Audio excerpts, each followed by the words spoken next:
हमें इन दोनों नंबर का एलसीएम और एचसीएफ निकालना है। एलसीएम का मतलब है वो सबसे छोटा नंबर जो इन दोनों के टेबल में आ जाए। जैसे किसी ने कहा 18, तो 18 सबसे छोटा है क्या? तो वो हम देखते हैं, क्योंकि हमारे पास 12 भी तो है। किसी ने कहा 12, है ना? 12 हो सकता है क्या इसका एलसीएम? अगर ये सबसे छोटा हुआ जो इन दोनों के टेबल में आ जाए तो ये एलसीएम हो जाएगा, है ना? हम जानते हैं 18 जो है वो 2 और 6 दोनों के टेबल में आता है। 2 9 जा 18, 6 3 जा 18। 12 भी आता है, 2 6 जा 12, 6 2 जा 12, है ना? तो इससे छोटा पहले इसके पहले कोई नंबर है क्या जो इन दोनों के टेबल में आ जाए?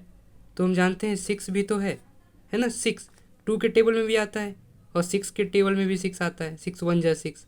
तो ये यही सबसे छोटा नंबर है। इससे पहले हम कोई अगर और नंबर लें तो वो इन दोनों के टेबल में नहीं आएगा। जैसे 2 किसी ने कहा तो 2 तो 6 के टेबल में नहीं आएगा, 2 के टेबल में आएगा। तो ये तो एलसीएम नहीं हो सकता, ये भी नहीं हो सकता, ये भी नहीं, ये भी नहीं। यही है ये सबसे छोटा है जो इन दोनों के टेबल में आ रहा है। तो 2 और 6 का एलसीएम कितना आ गया? 6। यही सबसे छोटा नंबर है जो इन दोनों के टेबल में आ रहा है ना? अब एचसीएफ निकालते हैं। तो एलसीएम का मतलब क्या सीखा हमने? सबसे छोटा नंबर जो इन दोनों के टेबल में आ जाए। अब एचसीएफ का मतलब है ऐसे कौन कौन से टेबल हैं, कितने टेबल है जिसमें 2 और 6 दोनों आ जाए। तो हम जानते हैं ये दोनों एक साथ 1 के टेबल में भी आएंगे और 2 के टेबल में भी आएंगे, है ना? अब इन दोनों के अलावा तो कोई टेबल नहीं है जिसमें ये दोनों साथ में आ जाए। जैसे किसी ने कह दिया 3, तो 3 के टेबल में 6 आएगा, 2 नहीं आएगा, है ना? उसी तरह 6 के टेबल में 2 नहीं आएगा, 6 आएगा सिर्फ। तो ये दोनों तो नहीं हो सकते, यही दोनों हैं। लेकिन एचसीएफ का मतलब है सबसे बड़ा टेबल ढूंढना है हमें जिसमें ये दोनों नंबर आ जाए। जैसे दो ही ऐसे टेबल हैं जिसमें 2 और 6 आते हैं, एक तो 1, दूसरा 2। ये दोनों तो बेकार हैं। तो हमें सबसे बड़ा टेबल चाहिए। 1 नहीं हो सकता क्योंकि 1 तो छोटा हो गया, है ना? 2 सबसे बड़ा टेबल है इसमें जिसमें 2 और 6 दोनों आएंगे, है ना? इसी के टेबल में दोनों नंबर आएंगे और ये सबसे बड़ा है। तो इसका एचसीएफ क्या हो गया? 2। तो कंफ्यूज होने की ज़रूरत नहीं। यहाँ पे हम सबसे छोटा नंबर ढूंढते हैं जो इन दोनों के टेबल में आ जाए। जैसे 6 सबसे छोटा नंबर है जो इन दोनों के टेबल में आएगा। और यहाँ पर हम सबसे बड़ा टेबल ढूंढते हैं जिसमें ये दोनों आ जाए, है ना? सिंपल, एक दूसरे का अपोजिट है बिल्कुल।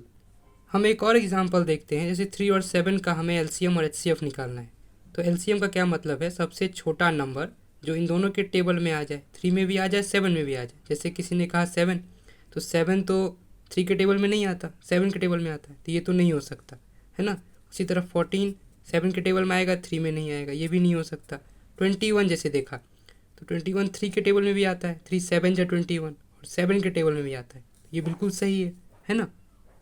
अब हमें इसके आगे जाने की ज़रूरत नहीं क्योंकि वो नंबर बहुत बड़ा हो जाएगा। जैसे 42 इन दोनों के टेबल में आ जाएगा, लेकिन वो बड़ा हो गया। हमें छोटा चाहिए, सबसे छोटा चाहिए। इससे पहले कोई नंबर नहीं है और इसके आगे तो हमें चाहिए ही नहीं। तो यही बचा। तो यही हमारा क्या है? एलसीएम। अब एचसीएफ के लिए हम ऐसा सोचेंगे कि कितने ऐसे टेबल हैं जिसमें ये दोनों एक साथ आ जाए। जैसे किसी ने कह दिया कि 3, तो 3 के टेबल में 3 तो आता है लेकिन 7 नहीं आता, है ना? उसी तरह 7 के टेबल में 3 नहीं आता है। अब 2 के टेबल में तो दोनों में से कोई नहीं आता है। तो 1 ही एक ऐसा सबसे बड़ा टेबल है जिसमें ये दोनों आएंगे। तो इसका एचसीएफ क्या हो गया? 1, है ना?